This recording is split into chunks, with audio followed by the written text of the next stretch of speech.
বাড়িঘর যতটুকু ডুবেছে আরো বেশি ডুবতে শুরু করেছে এবং এখানকার মানুষজন যে খাবার বা একটু বিশুদ্ধ পানি সেগুলো পাবে তার কেমন কোনো কিছুই পাচ্ছে না এবং আমরা প্রত্যেকটি এলাকা। হ্যালো প্রিয় দর্শক বৃন্দরা, বাংলা নিউজ চ্যানেলে আপনাদেরকে স্বাগত। লক্ষ্মীপুরের বন্যার পরিস্থিতি অবনতি, ধীরে ধীরে পানি অনেক বাড়ছে, ঘরবাড়ি তলিয়ে যাচ্ছে, মানুষ খাবারের জন্য অনেক কষ্ট করছে। বিশুদ্ধ পানির অভাব, খাবারের অভাব, কোনো ত্রাণের গাড়ি এখানে পানি বেশির কারণে যাচ্ছে না। আসল ভিডিওটি দেখি। খাবার পাচ্ছে না, শুকনো খাবার কিংবা পানি কোনো কিছুই তারা তাদের খাবার পাচ্ছে না এবং তারা খাবারের সন্ধানে ছুটছে এবং বিভিন্ন যে ত্রাণের যে গাড়িগুলো আসছে সেগুলোর পেছনে পেছনে তারা দৌড়াচ্ছে। কিছু ত্রাণের গাড়ি আসলো, সেগুলা যেদিক দিয়ে একটু পানি কম সেদিক দিয়ে সেগুলো চলে যাচ্ছে। আমরা একটু একজনের সঙ্গে কথা বলি। মা, আপনারা কি খাবার পাচ্ছেন বা পানি এগুলা? না, এই কল দিয়ে আমরা তো কিছু পাই না। এই কদুরে দিয়ে আমরা কিছু রাস্তায় কে রাঙ্গরে দল আমরা কিছু হয় না। এই কল দিয়ে সব হিমি লই যা, সব হিমি টানি লই যা, আমরা কিন্তু কিছু হয় না। পানি কি বাড়তেছে? কিভাবে চলছেন তাহলে না খেয়ে? পানিতে সব হইতে পানির মধ্যে আমরা কিছু হয় না, কিছু দেই না। আমরা কত কষ্ট চলতে আছি এতে কল দিন মধ্যে লেদা বাচ্চা কালিয়া বাসা ভাড়া চলে গেছে, কিছু হয় না। খানা এলো না, কত সিদ্ধত কষ্টের শেষ নেই জাদু আঙ্গ। আরেকজনের সঙ্গে একটু কথা বলি। এখানে পানির কি অবস্থা একটু বলেন। পানি স্থিতি অবস্থায় আছে। আজকে বৃষ্টি না হলে পানি কমতো। পানি আমরা স্থিতি অবস্থায় আছে, মানে গতকালকে যা ছিল আজকে তাও সেই অবস্থায় আছে। আমরা মানে চিহ্ন দিয়ে রাখছি, কিন্তু বৃষ্টি না হলে পানি কমতো। খাবার টাবার পাচ্ছে? খাবার আমি কিন্তু আমার এখানে, আমি যেখানে আছি, আমার এই যে সামনে গেলে দেখবেন আমি পাইছি। আমি মিথ্যা কথা বলবো না, আমি অনেক খাবার পাইছি। হ্যাঁ, হয়তো অনেকেই পাই নাই আর কি।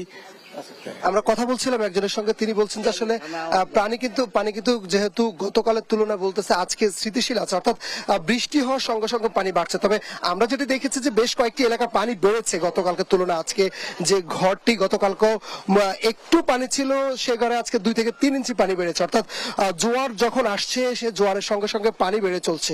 যেহেতু লক্ষ্মীপুরের পাশে নদী রয়েছে আর ভারত যেহেতু গেটগুলো খুলে দিয়েছে, পানির গেটগুলো, যার কারণে পানি ক্রমান্বয়ে বাড়ছে এবং ক্রমান্বয়ে বাড়ার ফলে মানুষের যে চরম ভোগান্তি, সে চরম ভোগান্তি কিন্তু চরম আকার ধারণ করেছে এবং গত 8 থেকে 10 দিনের এই ভয়াবহতা মানুষকে অনেক বেশি ভোগান্তিতে ফেলেছে এবং এখানকার যে আশ্রয় কেন্দ্রগুলো আছে সেগুলো কম থাকায়, সে আশ্রয় কেন্দ্র কম থাকায় আমরা দেখেছি যে এখানকার মানুষজন তাদের ঘরের ভেতরে যে খাট রয়েছে সেই খাটে ইট বিছিয়ে তারা তাদের জীবন পার করছে এবং ইট বিছিয়ে তারা খাটকে উঁচু করে সেখানে তারা থাকার ব্যবস্থা করেছে। একটু যদি দেখায়, যেখানে প্রত্যেকটি ঘর পানির নিচে, বিশেষ করে টিনের ঘর যেগুলো আছে সেগুলো পানির নিচে রয়েছে এবং সেখানকার যে মানুষরা আছে তারা খুব দুঃখ দুর্দশার মধ্যে তাদের দিন পারাপার করছে।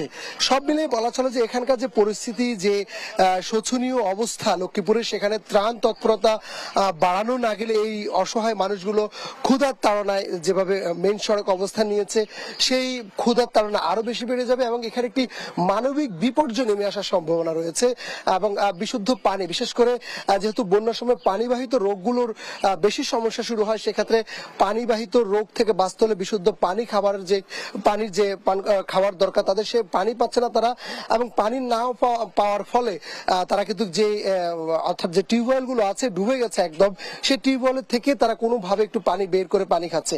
অর্থাৎ এখানকার অবস্থা, কেউ অসুস্থ হলে তাকে সে যে ডাক্তারের কাছে যাবে সে পরিবেশটি কিন্তু এখানে নেই এবং এখান থেকে নৌকা কিংবা বোট যে ব্যবস্থাগুলো থাকা দরকার ছিল সেই ব্যবস্থাগুলো কিন্তু এখানে তেমন দেখা যাচ্ছে না। আমরা একটু কথা বলি আপনার সঙ্গে। মানে পানির কি অবস্থা একটু বলেন তো, কিভাবে চলছেন আপনারা? মানুষজন কিভাবে খাবার খাচ্ছে? খাবার নাকি পাচ্ছে না?